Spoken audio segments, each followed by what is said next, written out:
Welcome back to another recording of the Elevate Media Podcast. I'm Chris Anderson, your host. Today, we're going to dive into the topic of advertising, running ads for your business, specifically on social media, Google, things like that. So we brought on an expert who's done this for many years. He owns his company, Brill Media, and this is what they do. This is what he's done since starting that, I believe, back in 2013. So, Robert Brill. Robert, welcome to the Elevate Media Podcast today. Thanks for having me, Chris. Really appreciate it. Yeah, absolutely. So, kind of did a little intro there, but yeah, tell everybody just high level real quick about who you are, maybe something people don't know about you. That'd be interesting. And then a little bit about Brill Media. Yeah. So, I've spent 20 years working in the advertising business, and 10 years ago, I started Brill Media. And our job is to provide scalable advertising solutions to both agencies and businesses. One of the reasons I started this business is the last job I had was an 1.5-hour drive each way, and I just didn't want to work in an office anymore. I didn't want to have that commute. I have a food account on Instagram called Dude Let's Eat. So I post food photos, and that was part of my my testing and hobbies part of when I started this business. I was like, okay, let's understand more about the larger marketing ecosystem, and I tried to become an influencer as a result of that. Okay. My claim to fame as an influencer was Holiday Inn Express paid me $2,500 to make a Vine video. Remember Vine? Yeah. That was my claim to fame. Yeah. That's cool. So any food in particular, or you have a special? Just all good food. It doesn't have to be fancy food. It could be street food. It's just like stuff that photographs well, and that backs it with good taste. Okay, love it. That's awesome. I love food too, man. So any place that you've been to around the world that sticks out in your mind about food that you've really liked the most? Oh, that's a tough one. I think the place that sticks out, not related to food, but the place my mind immediately went to was Hong Kong. Okay. My wife and I went to Hong Kong on our Asia adventure, and we loved Hong Kong. It was totally different. Had some good dim sum there. Okay, what is that? Huh? What is that? Dim sum? It's shoot, if I can only tell you. I don't actually know what it is. It's basically like pork buns or something. Like it's a bun. It's a really tasty, basically very, very white bun with pork or something inside. So one of the most interesting experiences we had. So the big thing about Hong Kong is everything's in a mall. The whole city, you're in a mall. So there's a district, kind of like in New York, they have the financial district. They have that, but anytime you're going to eat something or go shopping for anything, it's inside a mall. Okay. So there's this place called Lantau Island, which is on the outskirts. It's this big Buddha that's built on a mountain. It's magical there, by the way. So on the way there, we went and we stopped. We're like, let's get some local food. Right. So invariably, we ended up at a building that had there was a community of 3 residential buildings that were each 30 stories high, and at the bottom floor you had, not surprisingly, malls, local flavor malls. So we went in, we're like, we're going to eat. And we were the only non-locals in the spot. And most of the locals were older. They're in their 60s and 70s. And so we just stuck out like a sore thumb. Yeah. And the best part about it is no one has napkins. They don't offer napkins in restaurants in Hong Kong. So you have to bring your own napkin. The nice lady sitting next to us took pity on my wife and I, and we had no idea what we were ordering either, and handed us a bunch of napkins. And we must have been the highlight of their day because we were so out of place there. So Hong Kong, it was quite an adventure. Yeah. So I've been to Hong Kong once.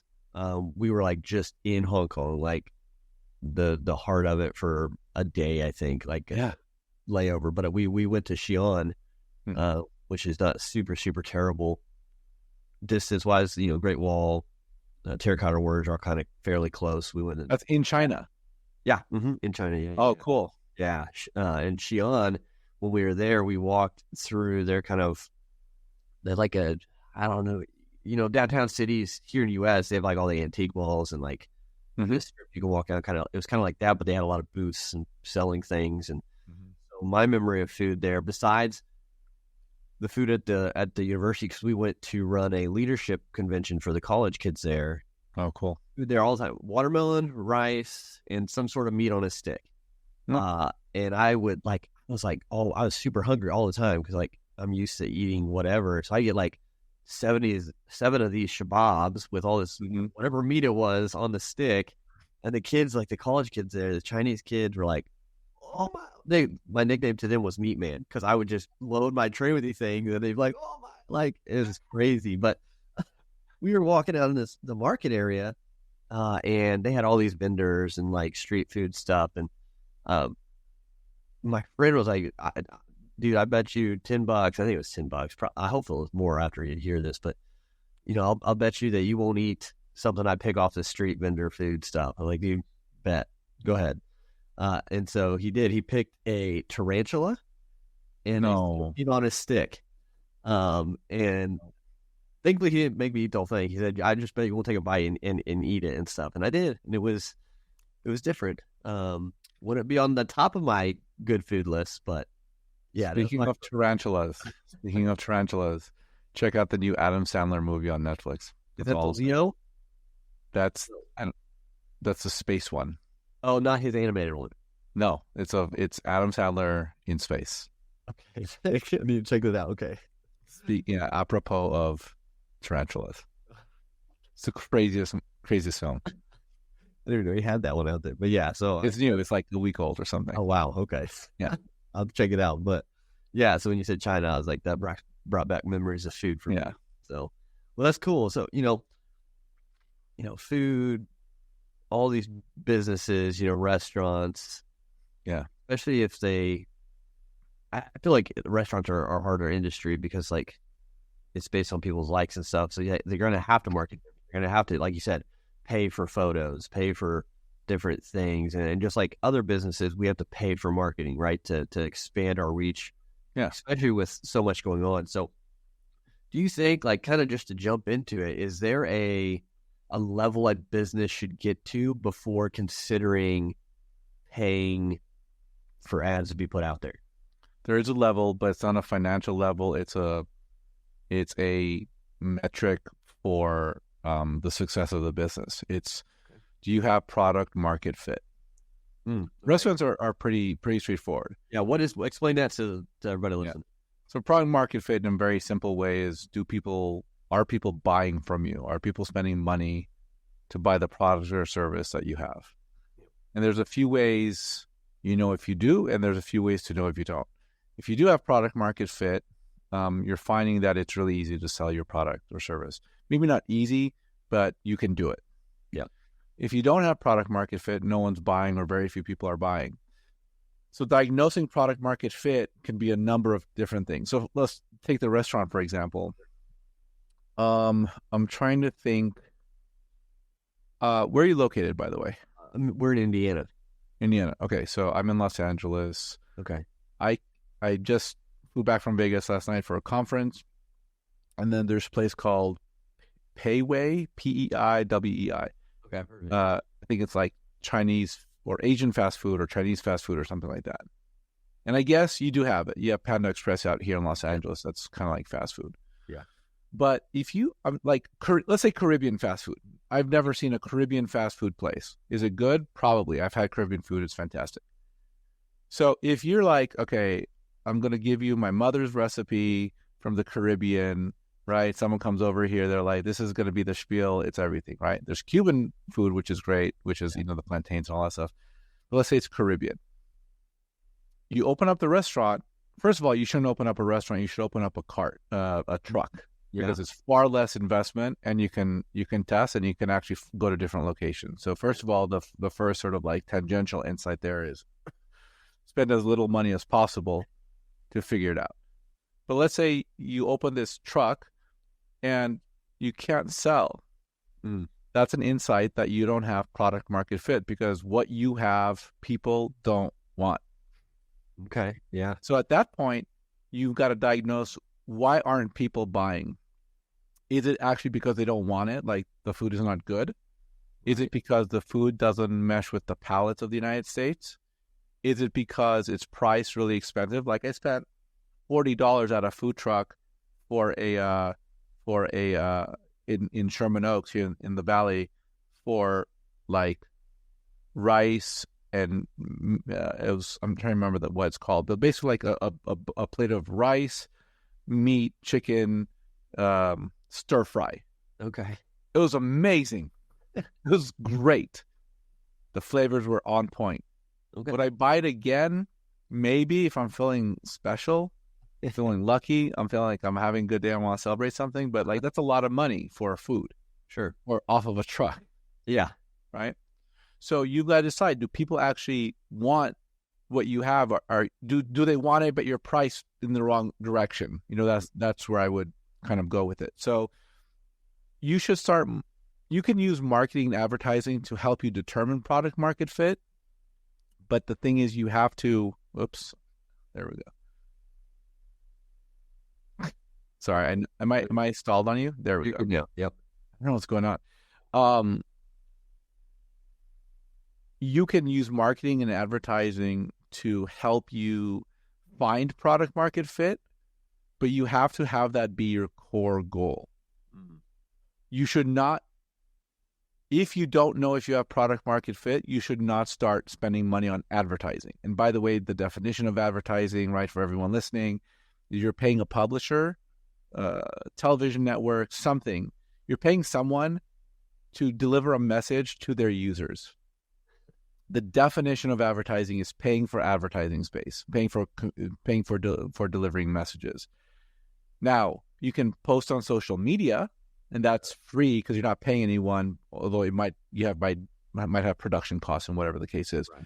But you shouldn't spend money to amplify a message that is fundamentally selling something that people don't want. Yeah, that's a really long answer to a very short question. And I think it's a great point. I think you have to make sure what you're trying to sell, is viable in the market, right? Like you said, it's got to fit in. People got to want it. They got to want to be able to pay whatever you're trying to charge. Do you find that there is a piece that is most commonly the reason that it's not a fit? Is it price? Is it? They don't know how to market. They don't know how to. Yeah. So, I've seen entrepreneurs who create really bad websites. Uh-huh. And, look, if you can sell like business to business, your website doesn't matter as much. Right. It lends you a little bit of credibility, but no one's going to go to a website in the early days and buy it because of the website. Yep. But if your website is bad, that'll be a reason why they don't buy. It's sort of like a weird conundrum there. Like for my business, I took 2 years to figure out product market fit. How do I go to market? Like I knew what I was doing. The question is, I don't know the words and phrases to say to get people to spend money with us until I did. And then it was great. Yeah. So I think you've just got to like experiment and tinker until you find some model. For every business owner, I think in every vertical niche, et cetera, it has to be predictable, repeatable, and scalable business growth. That's what we're all looking for. Yep. So you said it took you 2 years to figure that out, to get the wording right. What do you mean by getting the wording right? Your process. Yeah. So what I learned is that this is so obvious. I just didn't know how to do it. So coming out of college, I spent 10 years in advertising, and then 10 years started my business. I knew the practice of how to like make advertising campaigns work. I didn't know how to sell. I didn't know how to talk to people that would get them to spend money with us. Right. So, like there's this thing called programmatic advertising. It's the use of data, targeting, and technology. In 2024, it's just sort of the de facto way that advertising works. But in 2013, 14, 15, it was kind of like new. Gotcha. I'd go to restaurants and I'd say, hey, we do programmatic advertising. They're like, cool, I have no idea what that is. I'll see you later. Because confused people don't buy.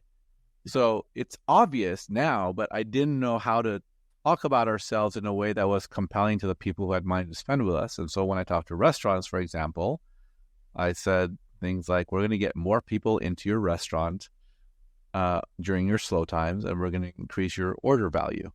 Like that resonates with them. The fact that I know about programmatic or hyperlocal, all these cool things, programmatic, the rule of programmatic advertising is just don't call it programmatic. But even, we were talking about hyperlocal advertising, which is using location behaviors to figure out where people are and serve them ads. Like if you go to a specific restaurant, I can isolate anyone who went into that location and serve them ads after the fact. Right. So even that is jargony, but at least people understand hyper and they understand local. Like it kind of like, it sounds cool. But you only have so much room in a conversation for these jargony terms. For the rest of the conversation, it has to be about you, your problems, and how I can solve your problems. Yeah. And then, obviously you got to show the value, right? Versus the price and in comparison. And so if people are trying to really, I love this, I think finding their market value there and product market value, like there's so much there, right? Because you said it took you 2 years. So how did you just suggest people go and just talk to their ideal clients, prospects to figure all this out? Or do you have a different process to hone in on that? I think I'm going to change our slogan to include the word boring in it, because everything we do is boring. Yeah. Like it's like, I'm not like, this is not about growth hacks. This is not about shortcuts. Like you've got to put in the work to figure it out. So that's exactly what I suggest. Yeah. Like you've got to talk to people until you know how to deliver a message that people like. Right. That's it. It took me 2 years. I went to conferences. I went to meetups. I went to local events. I went to any environment where I could talk about our business, and I'd pay attention to whether people's eyes glossed over or they actually engaged with me. And they're, glossing over could mean I'm not talking to the right person. True. Oh, I'm going to wait for this to... Yeah. There you go. Sorry about that. I don't know what's going on. Right. Maybe I need to restart my computer. I don't know. So it's possible talking to the wrong person is going to be the cause of someone glossing over. That's another insight, right? Don't waste your time talking to people who are not the decision makers, or who are in a completely different industry and have no need for advertising or marketing. So you start to understand who your ideal customer is. I just did the old-fashioned way because I think that's important. Because, when you're a business owner, as you know, you've got every dollar not spent today is dollar that can provide you runway for tomorrow. Yeah. So what's the point of advertising if I don't have product market fit? I didn't call it product market fit at the time. I just I don't think, basically it was me feeling not confident in my ability to actually advertise and be effective. That it was just, I just felt it.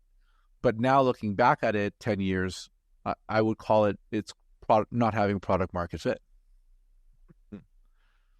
So, with that, when people are going out and they're trying to connect and, just going through repetitions, right? They're doing that.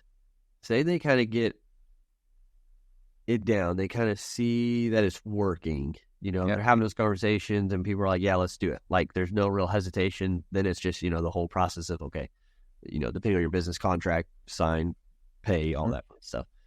So they've kind of got that. They've got it down. Now it's just a numbers game, right? After that, would you agree with that? Just getting in front now of enough of those ideal clients?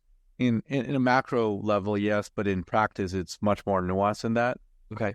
So what you figured out is, so when you achieve product market fit, you find that you have money because you have revenue, people are buying from you, right? So then it's developing a completely different set of skills.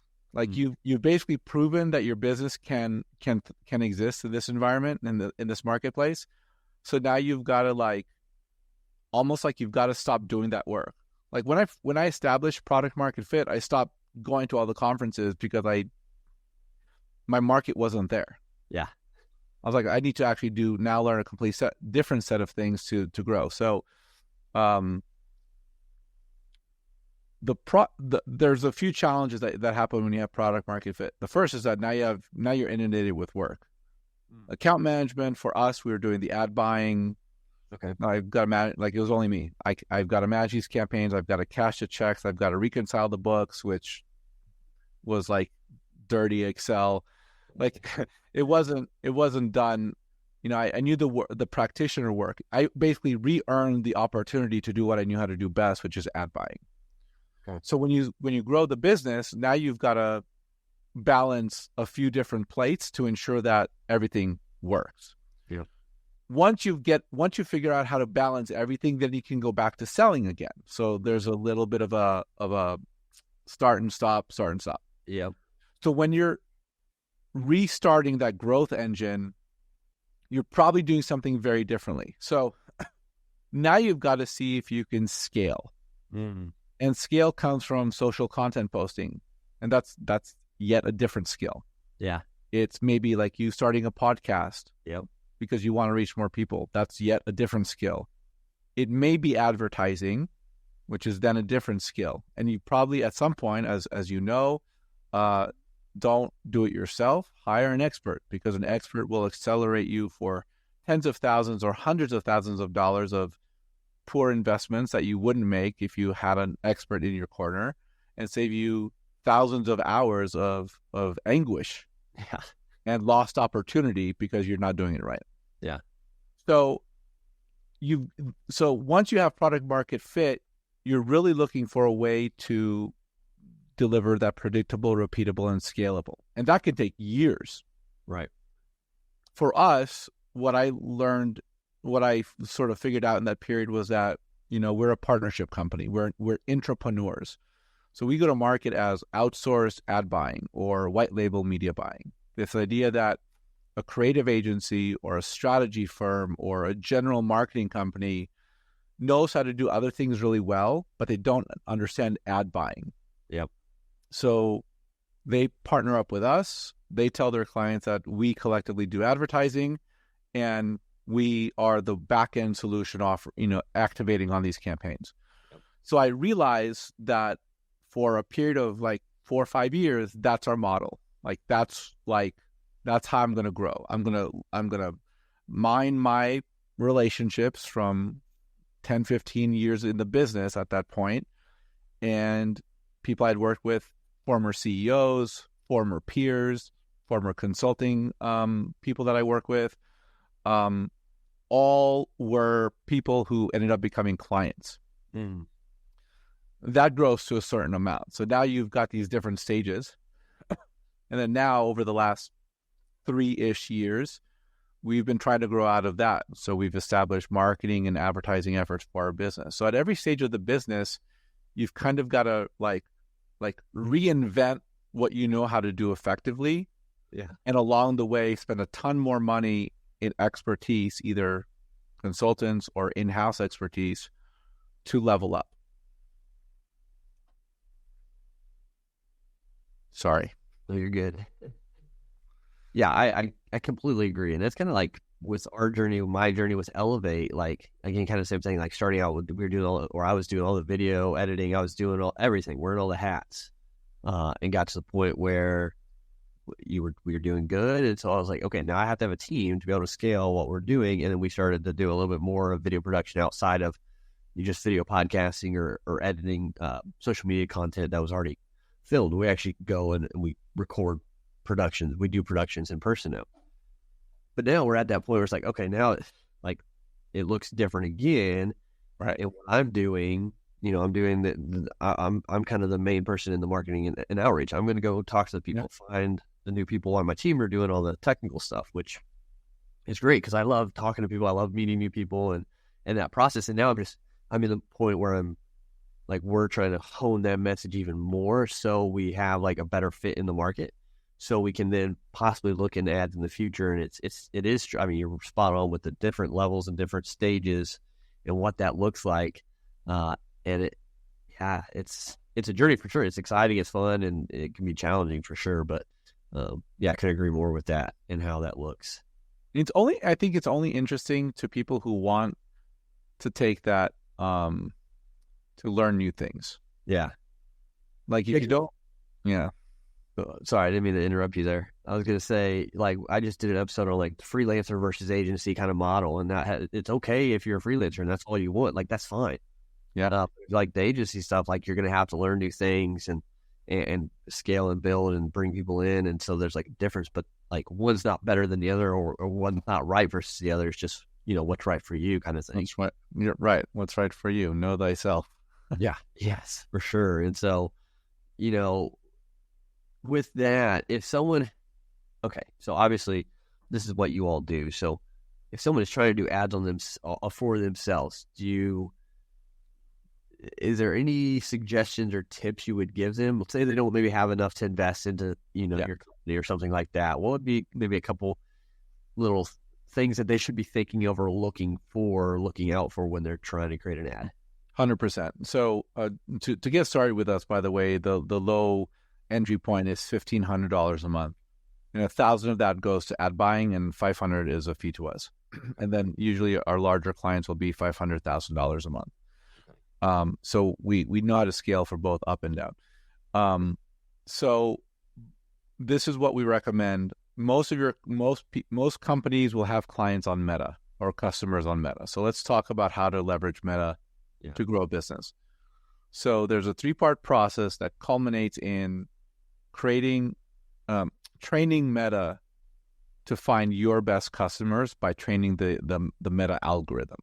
Okay. So this is how you train the Meta algorithm. Number one, you're going to ignore any of the targeting for retargeting, lookalike, keywords, or interests. Don't do any of that.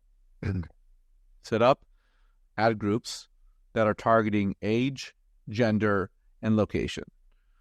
The broadest you can possibly do. Now, if you're a restaurant and people will drive 5 miles to your restaurant, your broad targeting geographic parameter is 5 miles around the address. If you're a services company like ours, we can work with any agency or any business in the United States. So our broad geographic targeting is across the United States. Okay. Age is going to be 25 to 65, and gender, men and women. Okay, so very broad. The next thing you're going to do is commit to creating 5 ads per month. Okay. Now, when you have Meta advertising, which is inclusive of inventory on Facebook and Instagram, and you create those ads, you have 3 different elements inside each ad. You have a primary text at the top, image or video in the middle, and headline at the bottom. You're going to create 5 ads for the same sort of product and service, and you're going to disassemble all of the different elements.